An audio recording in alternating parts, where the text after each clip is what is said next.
She kissed him in front of the man she was about to marry. And it wasn't a mistake, it was a goodbye. The church bells hadn't rung yet, but her heart already had. Rain tapped the glass outside like 1,000 tiny ghosts, begging to be let in. He stood beneath the archway, drenched in silence, dressed in black like he was at a funeral. Maybe he was. She walked toward him slowly, heels echoing like guilt across the marble floor. Her white dress moved like smoke, elegant, wrong, radiant, tragic. He didn't move, didn't speak, just stared like she was the only thing he'd ever prayed for. And maybe he had. "I shouldn't have come," she whispered. "But you did," he answered. She reached out, brushing a raindrop from his cheek. Though they were inside, no tears. Not yet. Neither of them could afford softness. "You look beautiful," he said. She didn't thank him, because she wasn't there for compliments. She was there for closure. 1 week earlier, she had stood barefoot in his kitchen, coffee in one hand, his t-shirt clinging to her body, still drunk on the way he'd made her scream at midnight. She had told him she wasn't his to keep, and he had said, "I'll take borrowed time over never." They'd made love like they were at war, desperate, hungry, bruised by every kiss. It was always like that with them. No promises, no future, just need, lit on fire. But that morning, she kissed his collarbone and said the words that would tear him in half. "I'm marrying him." Sunday, he didn't stop her. He'd just memorized the shape of her breath. Back in the church, she stood an arm's length away from him. That distance had always been their curse. "He's good to me," she said. "Kind, steady, quiet. And I'm not," he replied. "No." She smiled sadly. "You're fire. He's water. I can survive in his arms. But you live in mine," he said. That broke something in her. She took a half step forward. He didn't resist. She placed her palm against his chest, over the heart she once swore she'd never break, and shattered it anyway, just one last time. She breathed. He kissed her like it was a death sentence. She kissed him like it was a resurrection. After, she walked back toward the chapel doors, her lipstick ruined, her soul quiet. "I'm going to walk down that aisle," she said, not turning back. "I know, and you're going to pretend none of this ever happened." "I've been pretending for years." She paused, then whispered the words that undid him completely. "You were never a mistake. You were my peace, and my destruction." Then she was gone, and all he had left was rain. He wasn't supposed to show up again. But love never dies quietly, especially when obsession and memory burn louder than vows. He didn't go to the wedding, but he watched the photos leak like open wounds on social media. She wore his favorite color in the bouquet, deep crimson. Her eyes were soft, practiced, her smile polite. But he knew her too well. She wasn't glowing. She was surviving, and surviving wasn't living. Not for her, not for him, not after everything they did in the dark. 3 months passed. He changed jobs, cut his hair, deleted her name from his phone, though he could still type it blindfolded. Every street reminded him of her. Every hallway felt like the echo of her heels. He didn't move on. He just moved around until the night she called. 1:44 a.m. Ring. 2. Then her voice. "I shouldn't be calling. You said that last time," he replied. "I meant it then too." There was silence. Then the sound of her exhale, shaky, broken, familiar. "Can I come over?" He should have said no. He should have reminded her she made her choice. But he didn't. He never did. She showed up in a long coat, rain dripping from the ends of her hair. She looked tired, expensive, and wildly out of place in his doorway. He didn't speak, just stepped aside. She walked in like she never left because she never had. She shrugged off her coat, revealing a silk slip that clung to her body like it was in love with her curves. Her cheeks were flushed, her lips slightly parted. He hadn't touched her in 97 days, and she looked like sin wrapped in sorrow. "Tell me to go," she whispered, stepping closer. "I should." "Then say it." He didn't. So she kissed him, and just like before, they unraveled. The first touch was quiet, reverent, even like he was trying to remember what her skin tasted like beneath the sadness. But then she moaned. And he snapped. Hands in her hair, lips on her neck, her slip pulled down in one slow, aching motion. She gasped as he lifted her onto the kitchen counter, their mouths devouring what time had tried to bury. Her nails dug into his back, his breath ragged against her collarbone. "I dreamed of this," she whispered between kisses. "I'd wake up sweating, wanting." "You're not dreaming," he said, voice raw. Her head fell back as he kissed down her chest, down her stomach, down to the places she swore belonged to someone else now, but never really did. That night, she broke 3 promises and begged for more.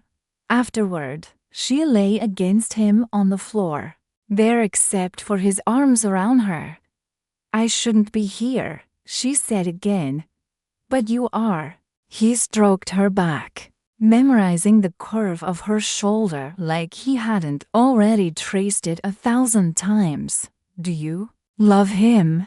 he asked. She didn't answer. She didn't have to.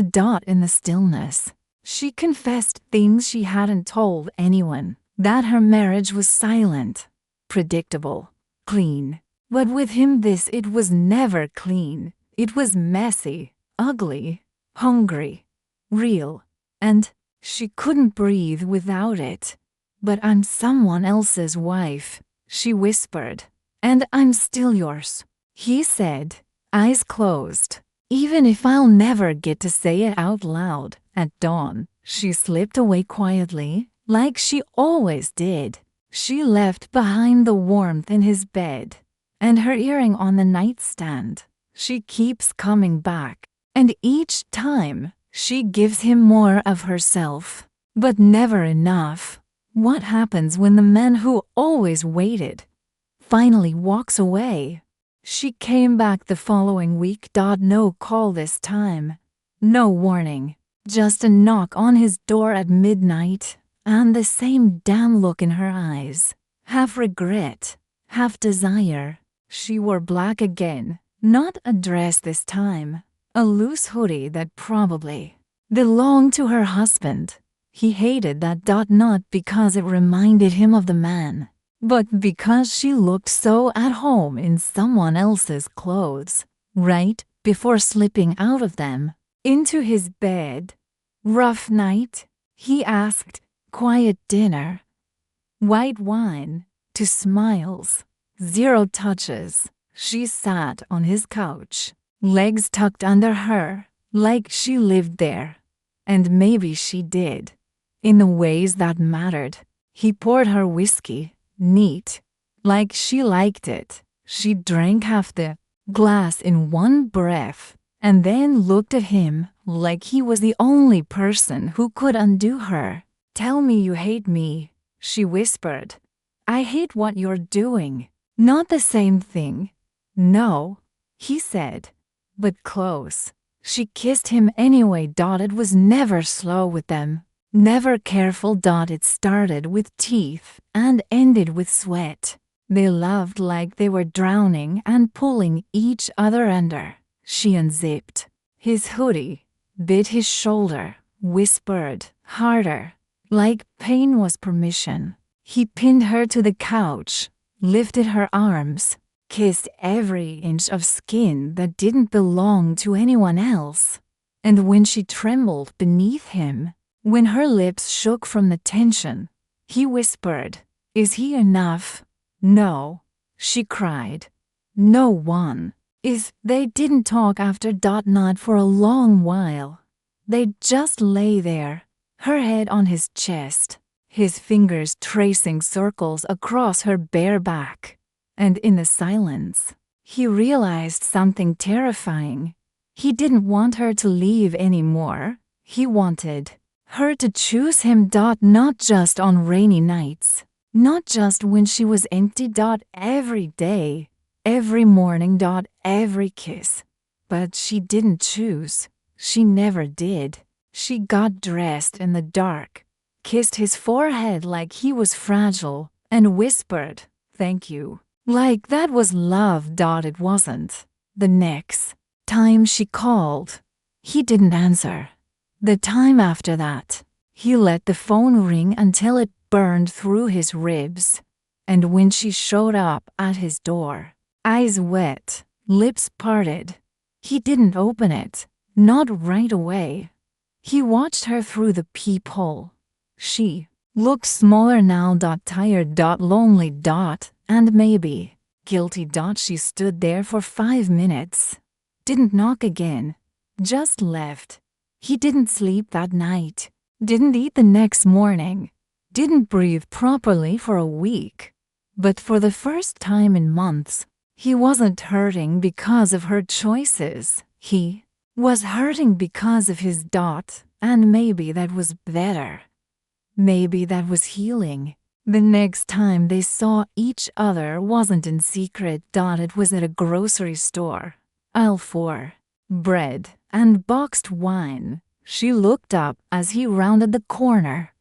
Time froze. Her eyes widened, not with joy, but fear, like she knew what was coming. He gave her a nod, a polite smile, and walked past her without stopping. She turned to say something, anything, but he didn't look back. And that silence? That was louder than all the "I love yous" they never said. She's losing him. And now that he's walking away, she finally sees what she never truly had. But is it too late to ask him to come back when she never chose him to begin with? She told herself she was fine, that the pain in her chest was just guilt, that it would pass, like it always had. But it did in single quotes. Not this time. He was gone, and not just in body. He had vanished from the corners of her life where he used to linger. No messages, no late-night calls, no quietly waiting for her in the shadows she had built. He had finally accepted what she had never dared to face, that she didn't choose him, and now she couldn't. Her husband noticed this shift. He asked if she was okay. She said yes. She smiled through empty dinners and let him touch her, while her mind stayed somewhere else, somewhere warm, somewhere dangerous, somewhere real. But her body didn't respond the same. Her lips didn't tremble under his. Her hands didn't ache for his skin. And one night, as her husband kissed her shoulder, she whispered another man's name. She didn't even realize it until he froze. And then, so did she. She didn't explain. What could she say? I only loved him when no one was looking. He knew how to ruin me beautifully. Instead, she packed a bag and left before sunrise. No goodbyes. No, just absence. She went to his building. Tried The buzzer. No answer. She stood outside his door for what felt like hours. Maybe it was. She knocked once. Twice. Three times. When he finally opened it, his face didn't break. It stayed still, controlled, cold. She hated it because she had once seen it burning for her. Now it was just quiet. "What are you doing here?" he asked, voice low. "I left him." He blinked, then stepped back. "Why?" "Because I should have chosen you." "No," he said calmly. "You should have chosen yourself." That sentence hit harder than a slap. She stepped into the room anyway. It still smelled like him. Still had the mug she used to drink from. Still had her earring on the nightstand. "I tried to move on," she whispered. "But you were under my skin." He turned away. "I was always under your skin," he said. "But you only ever let me in when it was convenient." She crossed the room slowly. Stood behind him. "Let me fix it." "No," he said. "Let me finally breathe." She reached for his hand. He didn't pull away. Not immediately. But when she leaned in, when her lips brushed his neck, he stopped her, held her gently by the shoulders, then looked her in the eyes. "I can't be your destruction anymore." Her breath hitched. "Then what if you were my peace instead?" He didn't answer. Not in words. He kissed her. But it wasn't desperate. It wasn't hungry. It was slow. Final. Like closing a book you love too much to reread again. She melted into him. Cried against his mouth. He held her like a memory he couldn't erase. And when they moved to the bed, it wasn't about passion. It was goodbye. They made love quietly. Without fire. Without war.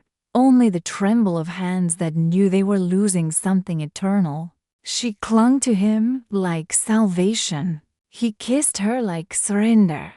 And when she whispered, "I love you," against his chest, he didn't say it back. Not because he didn't feel it, but because it was the first time it wouldn't have changed a thing. At sunrise, she woke alone. His side of the bed cold. On the nightstand, a folded note. "You'll always be my peace, but I won't be your escape anymore." She pressed the paper to her lips, and for the first time since she'd met him, she felt what he must have felt all along. Loss. Some stories don't need a perfect ending, just a real one. She made her choice too late. But fate isn't done with either of them yet. 6 months passed. Seasons changed. Skies darkened and brightened again. Time kept walking like it didn't care who it left behind. She moved to a smaller apartment. No ring on her finger. No wedding photos on the walls. Just quiet, heavy, aching, echoing quiet. Sometimes she'd pick up her phone at 1 a.m. scroll to his name still saved, still untouched. Sometimes she typed full messages, then deleted them. He never blocked her, but he never reached out again. And that hurt worse. She tried to see other men, let them take her out, touch her hand, kiss her cheeks. But none of them knew how to press their lips against her neck like he did. None of them read her silence like scripture. None of them made her feel like she was breaking apart just by existing. She realized then she hadn't lost a lover. She had lost her mirror. The one person who saw every flaw in her and kissed it anyway. He, too, had changed. Not dramatically, but enough. He traveled more, wrote again, didn't fill his nights with noise. He was alone, but no longer waiting. He missed her. But he didn't chase her. Because sometimes peace is found in letting go of the fire that kept burning you alive.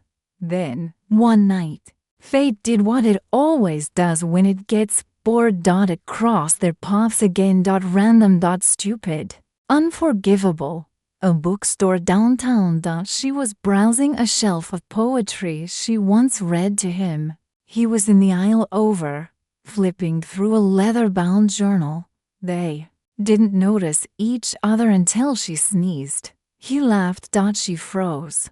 And then they locked eyes. Time didn't stop. It just slowed. Enough to feel everything all at once. She smiled first. He didn't return it, but he didn't walk away. She stepped closer. Hi. Hi. A beat of silence. Then she asked, still writing sad endings. He tilted his head, trying not to. She looked down. I read your latest piece online. The one about the woman who loved the fire, but married the rain. He looked surprised. You always liked metaphors. They hurt less, she said, until they don't. He nodded. They left the bookstore together. Not holding hands. Not making promises. Just walking, side by side, breathing in the kind of silence that used to terrify them but now felt like understanding. They stopped at the old cafe, the one she used to avoid because of the memories. Now, she leaned into them. He ordered black coffee. She asked for tea. The waitress smiled awkwardly. She remembered them. When the drinks arrived, she wrapped her hands around the mug like she needed something to anchor her. I'm sorry, she said. He didn't interrupt. I was scared of myself, of choosing wrong, of being loved too much. You were loved just enough, he said gently. You just didn't know how to receive it. She blinked fast, eyes glassy. I do now. He exhaled, long and low. Too late, she asked. Too late to erase it, he said. Not too late to remember it. They sat for another hour, talked about books, work, the silence between them. No one mentioned us. No one had to. It was all there between the breaths and glances. When they stood to leave, she reached for his hand. He didn't pull away. She held it loosely like a memory. Then whispered, You were my peace. You still are. He leaned in, kissed her cheek. And whispered back, You were my destruction. But you built something in me I'll never tear down. Then he let go. And this time, so did she. The end. A love story that wasn't perfect, but it was real. And sometimes, that's the most unforgettable kind.